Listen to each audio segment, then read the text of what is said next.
How to Defeat Sicilian Alapin by Alireza Firouzja. This is a fantastic and marvelous chess game by the chess prodigy Alireza Firouzja in 2017. And in this video, you're going to learn how to play against one of the famous sidelines in the Sicilian defense, which is called the Alapin defense or C3 Sicilian. In this game, Alireza Firouzja played against former Iranian champion Morteza Mahjoob, a very strong grandmaster. And in this game, he started with e4, c5, and then he played c3. This line is first played by Alapin, and then in the recent years, it's mainly championed by Sergei Tivyakov. And currently, it's also been played in the very top level when strong players wants to just make a draw with the white pieces. Even Magnus Carlsen played c3 when he wants to make a draw. So Alireza plays knight f6 here, attack the center, e5, pushing the pawn, knight to d5, and here knight to f3. White develops his pieces. This is very normal stuff. Main line, c takes d4, and here c takes d4. And here Alireza Firouzja plays a sideline with b6. Main lines are like d6, knight c6, bishop e7, sometimes even bishop b4, but b6 is a sideline. During this game, Alireza was like 15 years old. This is 2017. It's in Abu Dhabi Masters, so he wants to try something for a win. He doesn't want to just play for a draw. So bishop to c4, attacking the knight, and here Alireza plays bishop a6, a very interesting line that says what are you going to do with your bishop? Are you going to take this? If you take this, then knight takes a6, and then I'm going to trade your good bishop. The line which engine suggests is very crazy. Bishop takes d5. I mean, after this, you're not able to castle. No human being plays like this. And then black plays d6, d takes e5, and we will get rid of this double pawn. So this is not a good idea in practical games.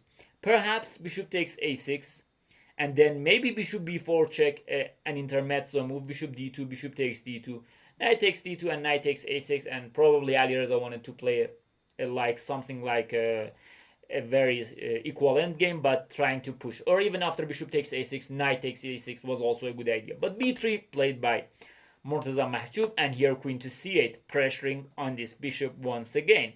White is not at ease to play castle, so he has to play knight to d2, and this is start of some troubles. Knight to c6, black weakened white queenside. Of course, white himself weakened it by pawn to b3, but this was not a forced move, and he could have taken a6. But now black uses dark square strategy. Let's see how he uses it. We watched something like this in the game by Garry Kasparov. We can say Kasparov is an idol for Alireza Firouzja. In one of the Sicilian series videos, Garry Kasparov against Dominguez, I guess, at the fourth part of the Sicilian series. This is the eighth part. In that game, Garry Kasparov used this dark square strategy. Let's see what Alireza has in mind. Knight to c3, using this c3 square, and here queen to e1. Placing the queen on e1 was not a good idea. Queen c2 was a better idea, but probably he was afraid of knight e2 check and says, okay, if I take, then bishop takes e2, then he has two bishops, so if I play king h1, then he takes. But engine suggests that after this, white is very active, and black has to come back, and then bishop to b2. White has very good compensation. Rook comes to c1, maybe f4, f5, maybe sometimes rook to d1, so white has enough compensation. But this is not what white had in mind, and he just played queen e1. He said, I need to defend, and here b5. Kick away this bishop. You now have to move it, and here it goes. Bishop to d3 and knight to b4. Look at these dark squares that these knights are using. Bishop to e4, attacking the rook, and here bishop backs to b7. Black is proud of his knights, and he wants to get rid of this bishop, the only good piece in the white camp. Bishop takes b7, queen takes b7, and here knight to c4, a tactical move by white, attacking this knight on c3. Here the lines are very sharp. I don't know what Alireza calculated, but probably knight c8, knight a5, queen b6, and something along the lines of bishop a3 was good for black, but he had to see rook to c8. And here, because especially after rook takes a5, queen takes a5, rook takes a2, white is okay.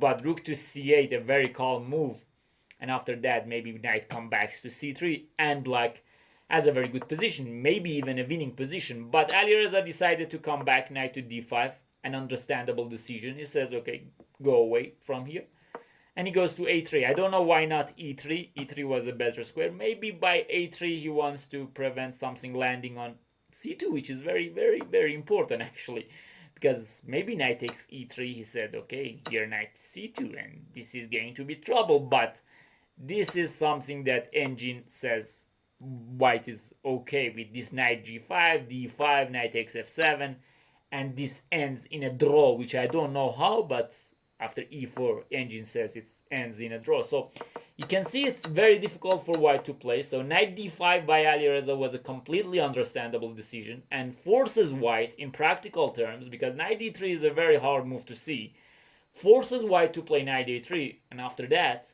just simple knight d3. Maybe even rook c8 was stronger, but knight d3, queen d1, and knight takes c1. And here your queen has to stand here, rook c8, and you should defend the knight because the bishop is very strong. And here bishop takes a3, queen takes a3, and knight f4. This is what Alireza had in mind, this very, very strange maneuver. And now white king is also in danger in some positions, and it can be a very big problem. Sometimes this knight cannot move, so white just simply played rook e1, says okay, maybe queen e4 with the idea of queen g6 or something was in the air. So rook e1, just preventing any kind of nonsense on e2 or everything.